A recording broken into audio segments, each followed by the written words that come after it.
What's going on, Good Vibes, Poor Choices family? I'm here at the liquor store and I met up with my man Belldon, and he assured me that he can make an old fashioned that's better than anyone I've ever tasted. So I'm gonna meet him at this liquor store. Let's go.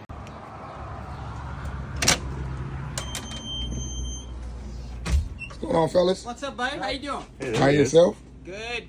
So like I promised you, I'm here with my man Belldon, and he assured me that he was gonna be able to make one of the best old fashions I've ever tasted in my life. Okay, so we're here with these gentlemen right here. They see me often, and we're gonna get into it.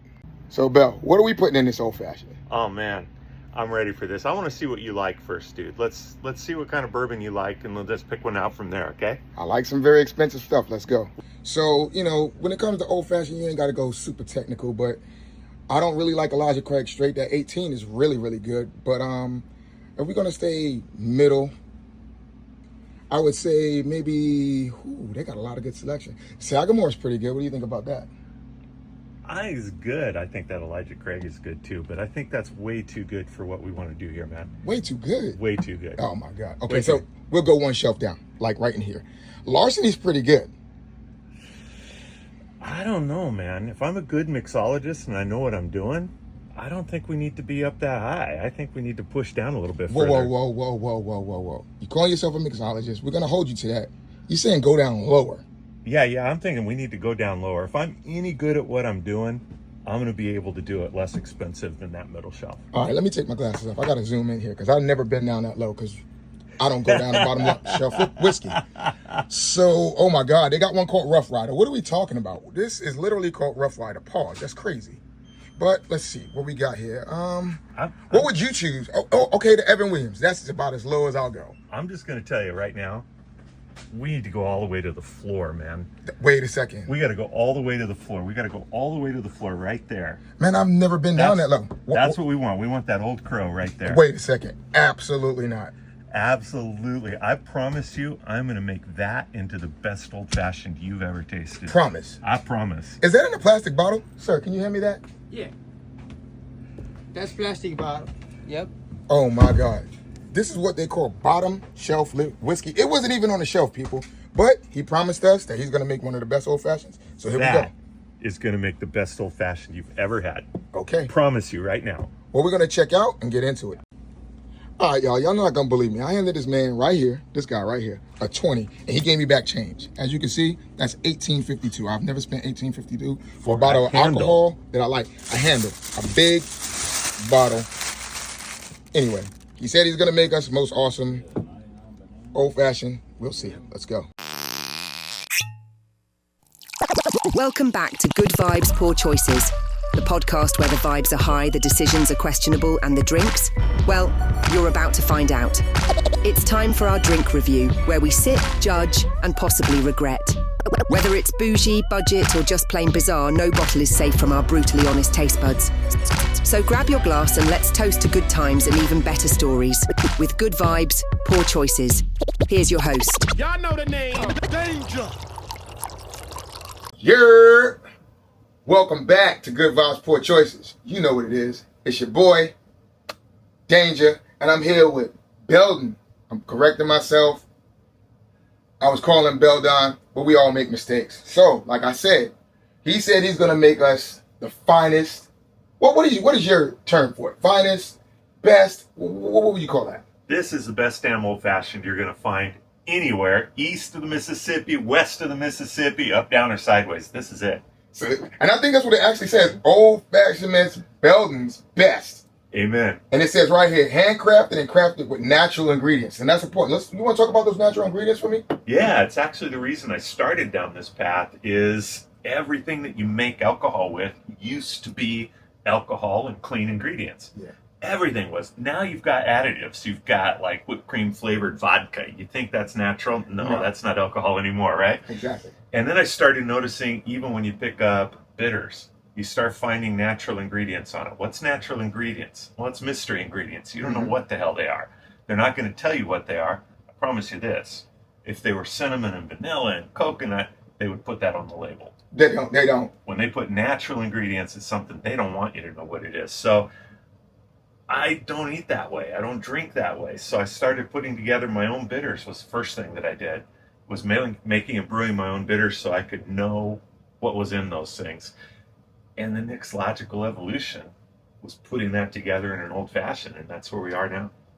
Okay. So, well, I'm glad you took the initiative and did that. I didn't, so oftentimes people complain about things and they don't take the initiative. And anybody complain, right? Well, what are we doing to make change? And I'm appreciating the fact that you make change. And I don't complain, because if I complain, then I have to listen to you complain, and then nobody we're wants both to do that complaining, shit. right? So. And then we're doing this. Okay, so usually most people, they use simple syrup and bitter. That's the way the traditional old fashioned is made. And as you can see on the back of this label, you don't see anything natural. So we're going to get into the reason why yours is the best, right? We are. So, please don't come for me in the comments. I didn't have any square eyes, so we're going to do. How do you want to start this? This is your deal, right? How do you want me to do this? Well, let's give a little background first, because you gave me a whole lot of shit about an hour ago when we were buying alcohol for this little adventure. Yeah, because come on, man. Who uses Old Crow? Look at this. Look at this. Watch this bottle. It's plastic bottle. You gotta love a bottle that you could squeeze like that. I opened my mouth a while ago when this guy was listening to me, and that's how these things always start. I open my mouth and somebody listens to it and it goes places. But I started making old fashions years ago, and I started making one that I could take with me. And what I mean by that is a mix. There's a whole, if you drink old fashions, there's a whole ritual to making an old fashioned. Definitely. And when I'm hanging out at my house, and I got my friends, I'll do that whole ritual. I enjoy it. It's fun. Yeah. I go out and I get some bartender to do that for me, and 9 times out of 10, what's it taste like? Trash. Just no good. Basura. I go over to my friend's house and it's a little better odds. 6 times out of 10, what does it taste like? Trash. It's a little bit better, but finding that consistency to where you can do it all the time, I oftentimes find it very, very difficult to repeat the process. Even when you measure it out, sometimes it's a little off. So yeah. So I started making the stuff that I could take with me. In other words, I put it in a bottle, and I take this bottle, no lie, when I'm going into a bar that doesn't know how to make an old fashioned, I take it with me. I order my bourbon, I use my own mix. And yeah, it takes a little bit of the ritual out of it, but it gives you a damn fine old fashioned every time. Which gets to why we're using Old Crow bourbon. We're going to get into the Old Crow, but that's the beauty of having something that works, right? So you bring this with you, screw the ritual, you can juggle all you want. Well, you're not doing the ritual at the bar anyway. You're right, exactly. So I'd rather have the drink that tastes well than somebody doing all of this pomp and circumstance and my drink comes out tasting like trash, right? Amen. Because, the Old Crow, he's going to tell us the reason why we use Old Crow. Because as you can see back here, we got blends, we got all type of stuff. But I'm not going to knock it until I try it. I'm going to try it. Please, please, please, please, please. I'm praying that this doesn't hurt me. But I'm trusting him. We got it. We're in good shape. I got to tell a story, man. I went to the Virgin Hotel in San Francisco. Okay. I was hanging out there with a guy named Steve Sims. And Steve is a singular, unique guy. If you want your daughter to get married at the Vatican... I don't have a daughter. And you can afford it. Well, not yet. No. Not yet. I'm But you got time. I'm about to practice. Your buddy's got a daughter. If they want to get married at the Vatican and they can afford to get married at the Vatican, Steve's the kind of guy that can make that happen. Oh, so he's a connector. Hot places. He put a sit-down couple in front of the Mona Lisa at the Louvre. Okay. For dinner at the Mona Lisa. That's the kind of guy this is. So I met him for the first time. I see this guy that just looks fun out, in the lounge area of the bar. So I went and sat down and struck up a conversation with him. That's the way it usually starts with gentlemen. Exactly. I start finding out who he is and what he does. Now, there's a bartender up there. His name is Kenny. Kenny was an amazing guy. Flaming. You know what I mean? He was flaming. And in all the right ways. I mean, Steve said, I want an old fashioned. And Kenny said, what bourbon do you want me to use? And Steve said, Kenny, you're the bartender. I'm trusting you. Bring me out something I'm going to love. So he went back and he made this old fashioned with Japanese whiskey of all things. Hibiki Santori or something like that? It was Santori. Yeah. So name drop. He brings this stuff out and gives it to Steve. And Steve just got this look of satisfaction on his face. Now, I know Steve pretty well these days. He doesn't get that look of satisfaction very often. So He gave me a taste of it. It was good. It was really good. So another bartender comes walking by. This is a life lesson for y'all right here. Another bartender comes walking by and he says, "What would you like?" And I said, "I want an old fashioned." He said, "What bourbon do you want me to use?" "I'm going to copy Steve. He's the man." I said, "You're the bartender. You know what you're doing. Bring me out something I'm going to love." This guy said, "Okay." He went back in the bar. He came back in about 10 minutes. He gave me this drink and it tasted like shit. This was so nasty. And so I take a drink out of this and I get this look on my face. Steve doesn't say anything. I set the drink down. We're talking. Pretty soon I take another drink of it. The third drink I take, Steve said, "Why are you drinking that shit?" Well, it's in your cup. You got to drink. That's a party foul. I said, I told him to make it his way. I mean, he brought me what I ordered. Got to be careful what you ask for. That's But the whole story, huh? But here's what Steve told me. Okay. And this is a life lesson. And I've used this not just in drinks, but everything. He said, "Belldon, that's his job. We pay him to know how to make a good drink. He didn't do his job." And he said, when they don't do their job, don't take it on you to suffer through it. I got to thinking about that later. I did send the drink back, and I got another drink, and it was great. It was out. I mean, best move I ever made was sending that drink back. You suffered through it, though. Three drinks. For 3 sips of it, yeah. Little sips, because, man, they were bad. They were bad. But I got to thinking about this in life, and it's like, how often do we take somebody else's poor performance on us? Yeah. And we carry the weight of that person. And what happens then? They keep performing poorly because they're not taking the brunt of it. And we're suffering for it. It's poor performance, and then you start repeating those steps, and how do we improve the process? You hold them to doing their job. Yeah. Whether it's a drink or whether it's anything else. So I sent that piece of shit back, and I got a decent drink. Had a great night. Enjoyed Steve. We've been friends ever since for 5 years now and counting. But just be that a life lesson. I'll tell you this right now. If what I pour you tastes like shit, I'll tell you. You say so. Don't you worry. I'm going to tell you. You know, on the other hand, if this is just about the best damned old-fashioned you've ever had, coming out of a bottle and a plastic bottle of cheap booze. By the way, we bought this literally off the floor. Yeah, it was on the floor. We literally bought it. It ain't even on the bottom shelf. It was on the floor. The floor. How much did that handle cost? It was like $18 and like 73 cents or something like that. The receipt for a handle, as opposed to $40 for a 750 ml, right? Right. $18 for a handle. They gave me change from a 20, so there's that. Yeah, exactly. Well, see, you got out cheap. But the thing is, this isn't going to affect the drink. Okay.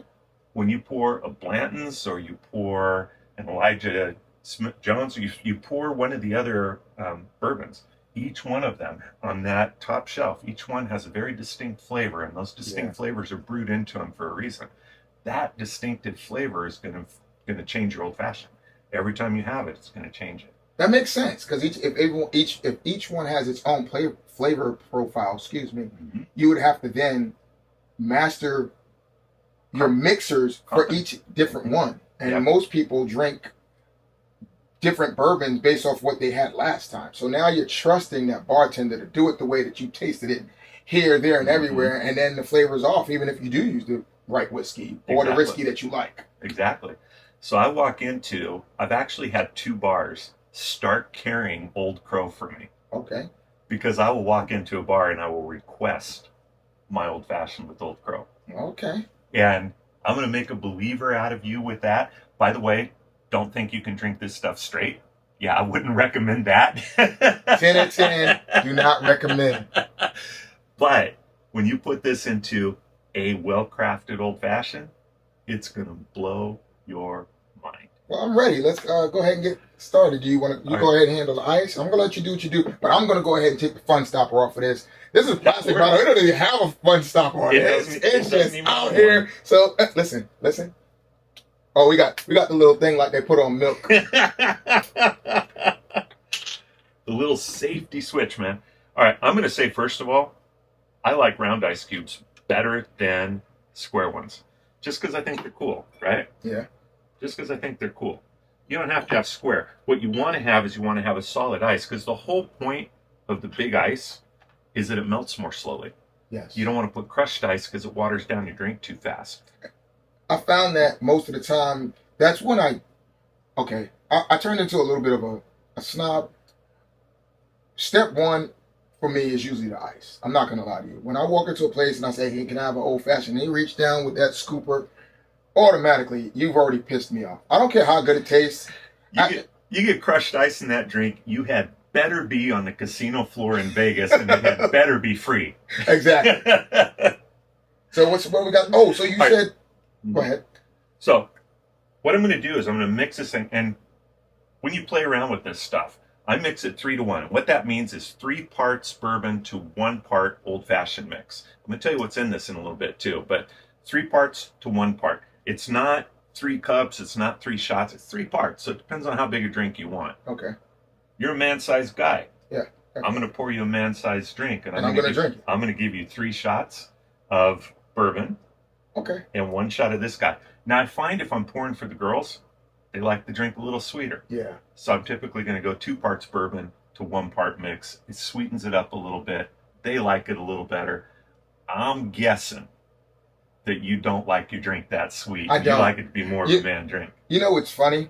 My favorite profile for old fashioned started to change because a lot of times they would put too much whiskey and not enough mix. But I found that I started wanting them more sweeter only because they didn't mix it the right way. I like it like right down the middle. I want to taste and feel my whiskey and know that flavor is there on the back end. Yeah. This right here is made for men. I'm going to tell you that right now. It's made for men. Well, I'm a man. Let's get it. You can buff it up for girls. Now, like I said, the first thing that I started doing when I started finding that traditional bitters started having mystery ingredients in them, I learned how to brew my own bitters. Okay. That, if you ever want to play with it, it's a ton of fun. I don't. I like honest people, but I loved playing around. I love the process of learning how to do it. And the beauty of it is once you brew it up, it lasts for frickin' ever because you only use 9 drops of it for a drink. But what we're going to do is we're going to start with... Oh, you got a little dropper top on there, huh? I do, but we're going to go a little bit different route here. What we're going to do is we're going to take 1 part, which is going to be 1 of these shot glasses of mix, and we're going to pray there's enough room in this glass to put enough bourbon there. That smells really good. Now, simple syrup in this, I don't do sugar, I don't do mystery ingredients, I don't do fake food at all. What do you do? So the simple syrup in here is made with honey. Oh. And this was fun. I'm going to tell you something right now. There is a magic way to mix this stuff up because honey and water don't mix. Yeah. Right? They separate out. If you heat it up, they'll mix. Okay. But then you cook the honey and it changes the nature of it. Okay. So there is a magic temperature I learned from a restaurant called Honey Salt in Vegas where I went in and drank every single day for like 4 months to get the bartender to tell me how to make this stuff. But he told me there's this magic temperature, 104 degrees. You get the water to that temperature, your honey will mix with it, it won't cook it. 104. And when it cools down, it's going to stay in suspension. So that's the base of this is a honey simple syrup. The bitters are made with the gentian root base, just like they always are. Okay. They're made with a little bit of clove, a little bit of cinnamon, a little bit of the other traditional flavors in the background, and a little bit of black pepper bitters. Okay. Not enough to taste, but enough that in the background it gives it a little something, A little punch. That does fun things. So I'm going to pick up this squishy bottle here. I love this thing. We had so much fun buying this, guys. You can squeeze that. I bet I can get, see that up in the top there? You can't do that with a glass bottle, can you? And that's the only bottle down here you can do that with. I hope so. But I'm going to make a believer out of this man right here. So count them out there. That's 1. Mm-hmm. That's 2. That's 3. By the way, I got just a touch of orange oil in here. Okay. When I make these the ritual way, okay, I got all these little tricks I learned from bars all over the frickin' country. When you take your orange rind and you start peeling off your orange rind to curl into here, do it over a flame. I've got a cigar lighter that's like a permanent light. You light it, it stays lit. Everybody lights up their cigar on it. I put that here, and when you peel your orange over that, the orange oil that squirts is going to catch that flame, and it's going to make your space smell heavenly, just heavenly. And then you get a little bit of burn on the orange rind, and you drop it in there, and ooh, that's good.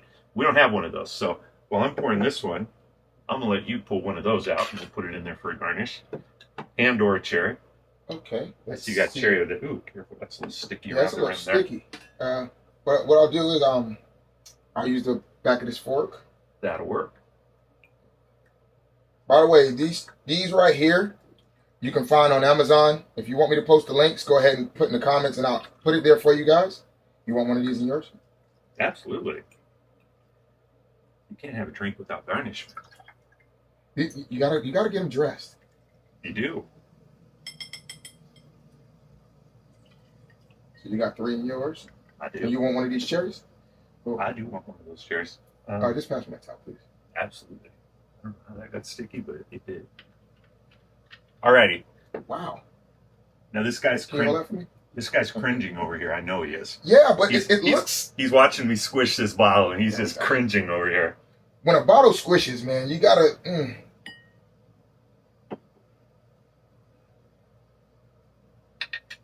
These are also available on Amazon. We're not plugging anything because they're not sponsoring me. So, We just know what's good. When we know what's good, we'll tell you. All right, let's get that lid back on there. I'll wash the top of these off in the sink when we get done. All right, so what you got is 2 things you just don't do, right? What we got? We got alcohol out of a plastic bottle that we literally, I'm not even lying to you, it wasn't even on the bottom shelf. Yeah, it was on the floor. And before it got on the floor, I'm just going to be honest with you, before it got on the floor, the shopkeeper went clear to the back of the damn store to find this. It wasn't with the bourbon. It doesn't have a home with the bourbons. The bourbons are here. Old Crow was clear at the back of the store. Oh, I didn't see that part. And he came up and he put it on the floor. Not even on the bottom shelf. He put it on the floor. So in other words, this is the whiskey that got evicted. Yeah. And we're using a mix out of a bottle. We're doing 2 things that you just don't do to make one of the best old fashions. And one thing before you drink it, I'm going to tell you how bad your taste is if you don't like it. Okay. I've won competitions with this on both coasts. Okay. Blind okay. taste test competitions All right. with some of the best barkeeps there are. So hold on. Are we supposed to stir this up, or you just pour it in and go? In all likelihood, it's stirred up already, but we can give it a swish. I always put the mix in first. Alcohol goes on the top, and it mixes up pretty well. I mean, we usually have a rule, LGIF, liquor goes in first, but his way. You know what I'm saying? There's no wrong way to do the right thing, or there's no right way to do the wrong thing. Whatever they say. This is all wrong anyway. So I'm going to taste it. Remember, my rating system is 1 to 5, right? 1 being the worst, Basuda trash, and 5 being the best. Because the reason why we do 1 to 5 is because you can't rate 10 with a drink in your hand.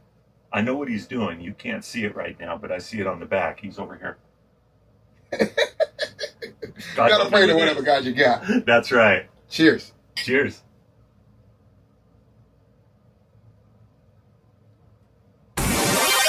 Nah. Oh. Nah.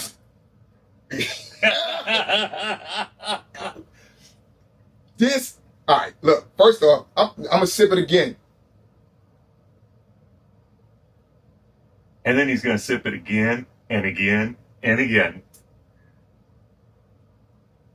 Okay. This is a 5 out of 5. And I don't give 5s. But I did tell y'all in previous ones, check out the previous episodes, that I'm a whiskey guy. I do the tequilas and the vodkas only to keep the weight up off of me because I'm on my, I try to work out, keep it together. That's why I don't do whiskey that often. But I'm trying to let you know this is a 5 out of 5, and he did not disappoint. I've never had Old Crow a day in my life. Old Crow, Old Pigeon, Old Falcon. Never a day in my life. But I'm not going to lie. This is going to be a staple. And now that I have the ingredients down and how to mix it, I'm going to start using it. And next time, I think we should do maybe a smoked old fashioned. I got a smoker top, and hell yeah! I got the smoker top. I got a portable smoker top, and yeah. And if you would, and you can tell the taste already. Yeah, you know that's and you know what? Good smoked. Yeah. That's why I said the smoker, and I'll bring the smoker. And if you wouldn't mind, if I'd like to, we can maybe get together, do another episode, Absolutely. and we mix up a batch. That could be fun. We'll mix up with definitely. Sounds like a deal. You shake on that? I'm there.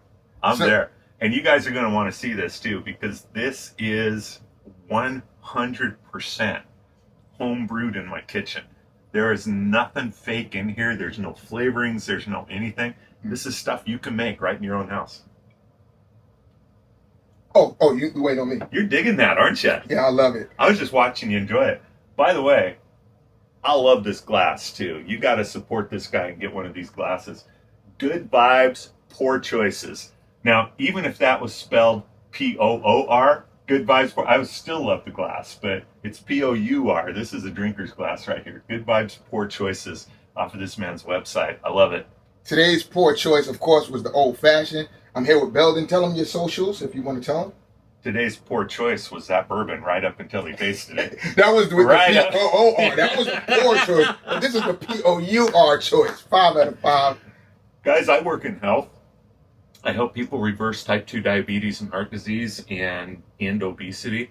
And you can find me on any social anywhere at Belldon Colme.